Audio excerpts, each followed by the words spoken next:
Welcome on the Cosmic Atom. Have you ever pondered why you feel exhausted, uninspired, and alienated from your own power? Why do people tend to bring you something weak that they can exploit? Perhaps you blamed external factors, poor luck, or nasty individuals. But what if I told you that the true issue isn't out there? It's what you do to yourself in solitude, when you believe no one is looking. Carl Jung saw something that current culture refuses to admit. There is a clear link between how you handle your sexual energy and how the world treats you. Unless you stop exhausting yourself via obsessive self-gratification. Until you realize that your sexual energy is your creative strength and you stop squandering your essential force on fleeting pleasures like masturbation, you will be empty. People will continue to see your weaknesses and treat you appropriately. This is not about moral judgment or religious guilt. This is about acknowledging a psychological and energy reality that Jung said would transform everything. Your sexual energy is your life force, and wasting it obsessively means wasting yourself. If you've made it this far, something within you knows that this pattern must change. You're weary of feeling weak, distracted, and unable to concentrate on what's important. You're drained by the cycle of fleeting pleasure, followed by shame, remorse, and energy loss. You've observed how people react differently when you've been disciplined versus when you've given in. You could feel the change in your confidence, presence, and ability to demand respect. But you've been too terrified to draw the links, since it would require confessing something unpleasant. Jung said that what we do not make aware will guide our lives, and we will call it destiny. Your obsession with self-gratification isn't simply a harmless habit. It is unconscious, just influencing how you seem in the world and how people react to you. The issue is, are you prepared to confront this reality and recover your power? Or would you continue to wonder why life seems so tough while quietly harming yourself every day? In his studies on the libido, Jung saw that sexual energy was also creative energy. He made it obvious that this essential power has two options: channel it into invention, success, and personal magnetism, or dissipate it by compulsive release. This leaves you drained. Think about it. How do you feel after engaging in obsessive self-gratification? Be honest. Do you feel strong, confident, and prepared to take on the world? Or are you feeling drained, guilty, or somewhat diminished? Do you believe you are capable of overcoming any challenge? Or do you want to avoid difficult situations? Your body understands the truth, even if your mind offers reasons. The sensation of depletion is not simply physical. It is also energy, psychological, and spiritual. You have just handed up the very energy that might have been used to create the life you want. And this is what Jung would tell you. This energy depletion does not remain secret. It has far-reaching consequences. Your posture, eye contact, speech, and overall presence. People can tell when someone is drained versus when they have enough power. This is not magical nonsense. This is psychology. When you repeatedly deplete yourself, you acquire what Jung refers to as a weak ego structure. You are more likely to experience anxiety, despair, social awkwardness, and an overall sense of being overwhelmed by life. However, when you learn to control and harness this energy, something wonderful occurs. Your confidence automatically grows. Your attention becomes sharper. Your presence becomes magnetic. People start treating you more respectfully because you exude the aura of someone who values themselves. Jung emphasized the necessity of sexual energy retention in his writings and private talks. He saw that this behavior was not about suppressing.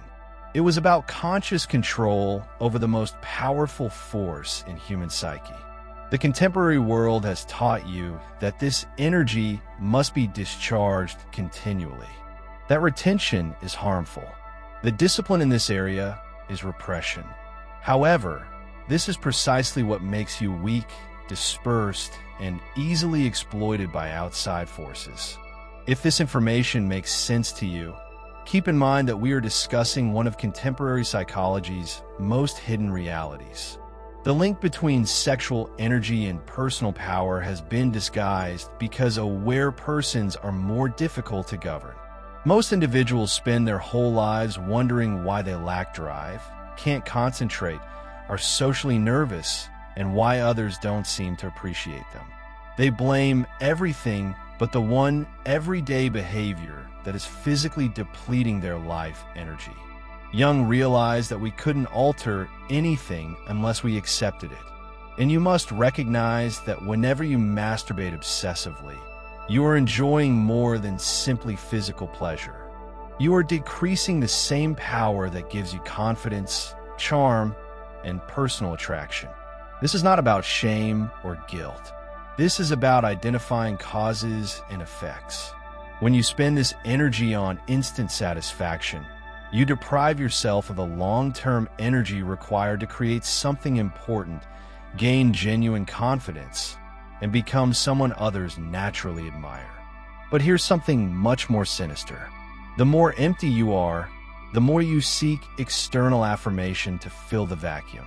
You become needy, eager for acceptance, and prepared to tolerate terrible treatment in order to feel liked. This neediness is what attracts those who want to exploit you. Strong individuals cannot accept rudeness because they do not need anything from others. Weak individuals take what they can get because they are functioning under internal depletion. Nothing depletes you quicker than the obsessive use of sexual energy. According to Jung, this is shadow work, which involves confronting aspects of yourself that you would rather not explore. One of those shadows is the part of you that has been unintentionally weakening yourself by engaging in this obsessive behavior on a regular basis. While you're wondering why life is so challenging, remember that the darkness includes more than simply your bad impulses. You are denied power, untapped potential, and the ability for greatness. When you obsessively expel sexual energy, you are releasing your strength into the void rather of directing it toward your objectives. And here's the awful irony. The short pleasure you seek via repetitive masturbation keeps you from feeling the deeper, more prolonged pleasure of true confidence, real success, and genuine respect from others. People do not respect anything that does not respect itself. When you disregard your sexual vitality, when you spend your essential power for instant enjoyment, you tell the world that you don't comprehend your own worth, and the world listens. You become someone who is easily manipulated, discarded, and taken advantage of. Not because humans are innately cruel, but because energy recognizes energy, and depleted energy invites exploitation, while controlled energy demands respect. Now comes the difficult part. Jung understood that awareness required sacrifice. To modify these tendencies, you must trade instant satisfaction for long-term power. To achieve long-term change, you must forego the fast cure. You must quit creating excuses about why this is different for you, why you are the exception, and why this does not apply to your position. You must confront the difficult reality that this habit has been weakening you in ways you have been too terrified to acknowledge. This is dangerous because it requires you to admit that you have been contributing to your own disempowerment. It entails confessing to social nervousness, a lack of enthusiasm, and a sense of being overwhelmed. Much of this is self-created due to energy depletion. However, as painful as this understanding is, it is also liberating. Because once you understand the link, you can sever it. Once you realize how this habit has influenced your whole life, you have various options. Everything changes when you learn to maintain and intentionally channel sexual energy. Your concentration sharpens, your confidence grows, and your presence becomes more captivating. People begin treating you differently because you emit a different energy frequency. According to Jung, individuation is mastering your instincts rather than being dominated by them. This process is awkward, difficult, and essential for anybody who wishes to demand true respect. Because the alternative is a life of silent desperation, continually exhausted, and wondering why you're never genuinely strong, confident, or appreciated. The alternative is to live your life at the mercy of your urges, wondering why life is so tough once you start treating your sexual energy like the valuable resource it is. Something significant occurs. You no longer attract folks who see weakness, since your energy no longer indicates exhaustion. You cease tolerating conditions that degrade you because you operate from a position of controlled strength. This does not imply being sexually inhibited or humiliated. It's about developing sexual consciousness. It's about realizing that your sexual energy is your creative force and treating it with the respect it deserves. However, this transformation needs you to get used to delayed satisfaction. When you begin practicing retention, your instincts will cry for instant release. The part of you that has been hooked to masturbating will oppose this new discipline. This resistance is not an indication that you're doing anything incorrect. It shows that you're breaking out from a pattern that has kept you weak. The pain you're experiencing is your mentality adapting to functioning from a position of power rather than depletion. Jung realized that being awake requires making the unconscious conscious. The unconscious habit here is a compulsive squandering of life energy masquerading as regular conduct. The underlying assumption is that instant satisfaction is more essential than long-term power. However, your strength is not found in a brief relief. Your strength does not grow via sudden fulfillment. Giving in to every urge is not how you win respect. The fact is that Jung wants you to confront this until you stop exhausting yourself via excessive self-gratification. You will continue to operate from a position of weakness, and the world will respond accordingly. Your external surroundings mirror your interior energy state. When you shift your internal connection, when you learn to see your sexual energy as holy fuel rather than throwaway pleasure, your whole life starts to change. Your confidence grows, your concentration improves, and your presence becomes dominating. People start to appreciate you more because you exude the spirit of someone who has conquered himself rather than someone who has mastered their impulses.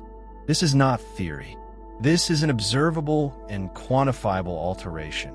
Some will call this old-fashioned or oppressive. Others will tell you that it is not feasible in today's reality. These are the voices of those who have given up their authority and now ask you to do the same.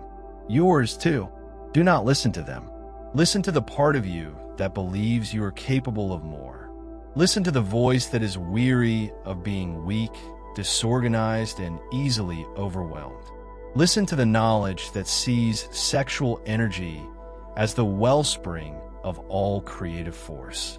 This is not about perfectionism. This is about direction. Instead of wasting your most potent energy on fleeting pleasures that exhaust you, use it into creating the life you want.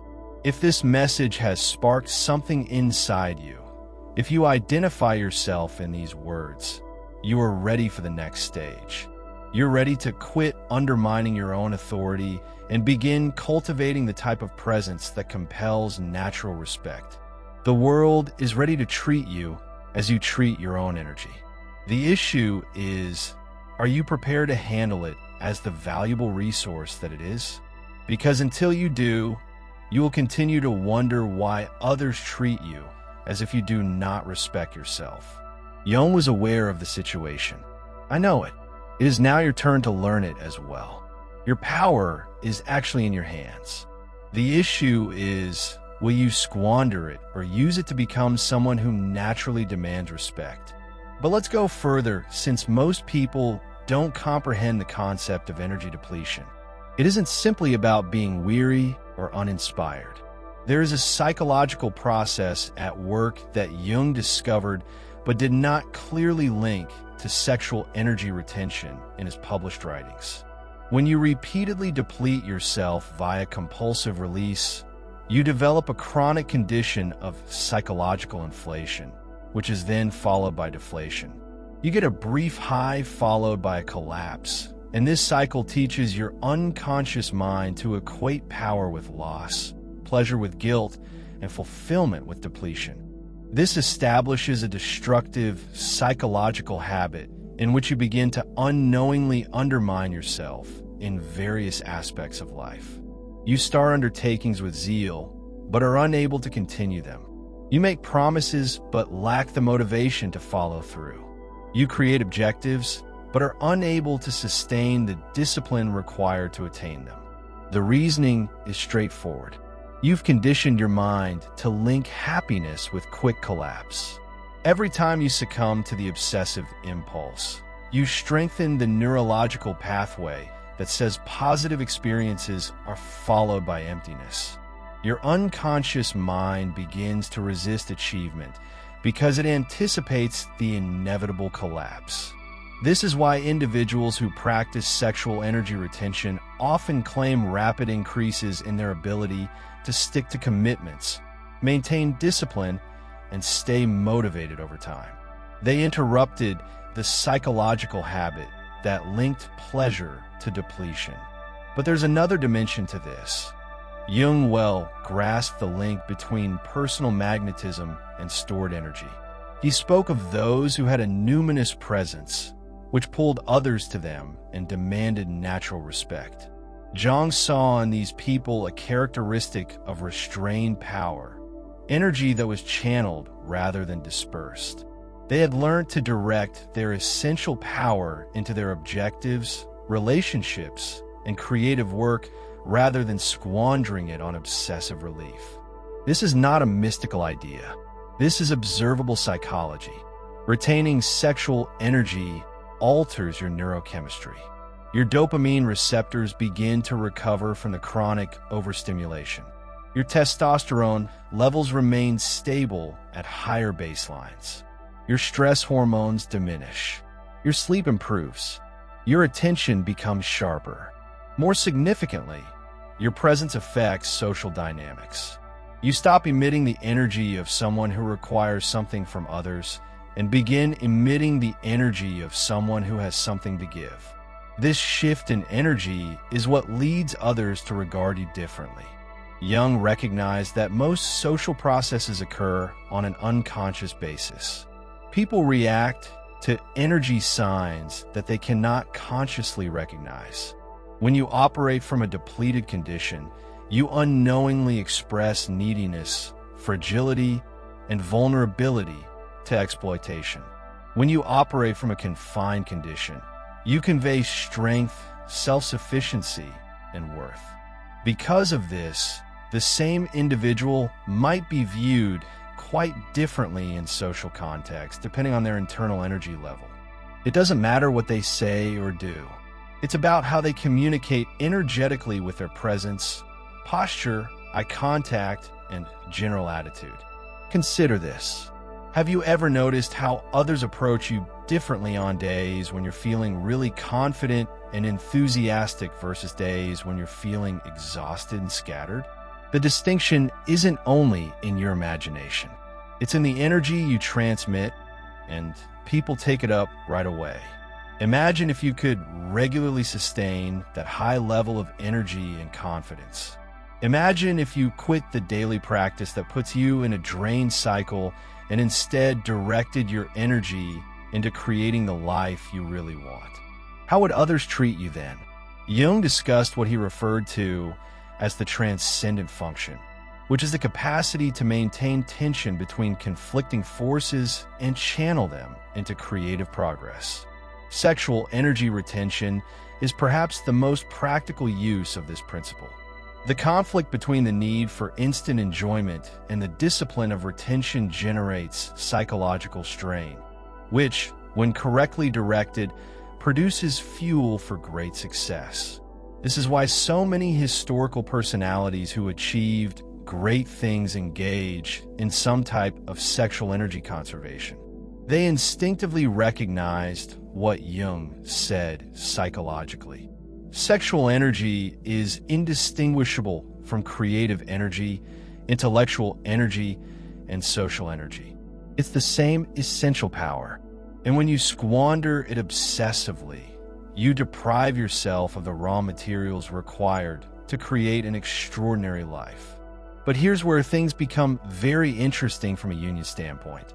When you can no longer utilize compulsive release to avoid painful feelings, retention compels you to face your shadow in a manner that few other disciplines do.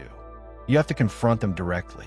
This encounter with your shadow, your suppressed wrath, fear, grief, and anxiety, is first unpleasant, but it is also when true psychological integration occurs. Rather of medicating these feelings with obsessive activity, you learn to experience them, comprehend them, and channel them into constructive action. This is why retention often results in what seem to be personality changes. You become more forceful since you are no longer using antagonistic energy. You become more creative since you are not depleting your creative energy. You become more sociable when you stop concealing from yourself. People see the changes before you do. They begin to treat you with more respect because you no longer exude the spirit of someone who is continually fleeing from himself. You become more fascinating to be around since you are no longer engaging in a compulsive behavior to avoid confronting life. Jung referred to this process as individuation, which is the integration of all aspects of oneself into a coherent, conscious whole. Sexual energy retention accelerates this process by forcing you to learn alternative coping strategies in order to discover actual answers to emotional issues and create true confidence, rather than seeking momentary relief. But first, let's address the resistance you're undoubtedly experiencing right now. Your mind is most certainly coming up with a dozen reasons why this does not apply to you. Why your scenario differs. Why is this too excessive or unneeded? This resistance is typical. Your hooked mind is defending its preferred escape route. Jung recognized that every neurotic serves a purpose, even if it is detrimental. Your obsessive connection with sexual release serves the purpose of avoiding psychological pain, offering quick relief from stress, and giving you a feeling of control when other aspects of your life are chaotic. However, this feature comes at a very high cost. You exchange transient respite for long-term power. You chose instant gratification over long-term confidence. You prefer instant pleasure over the kind of presence that naturally demands respect and draws real opportunity. Jung would ask you whether the brief alleviation is worth the long-term depletion. Is the temporary escape worth living a life in which you never feel strong, confident, or energetic enough to produce what you really desire? Because that is the true cost of this habit.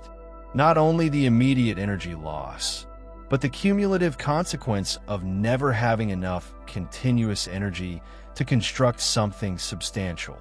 You're always starting again, launching new initiatives. You cannot complete. Even if you are enthusiastic, you cannot sustain. This is why stopping the loop seems so tough at first. You're not just altering a habit. You're shifting your whole connection with rapid fulfillment, suffering, and the development of true power versus the desire to masturbate. However, after you make this transition and experience what it feels like to function from a place of persistent vitality rather than frequent depletion, you'll understand why philosophers, spiritual leaders, and psychologists have long encouraged this practice.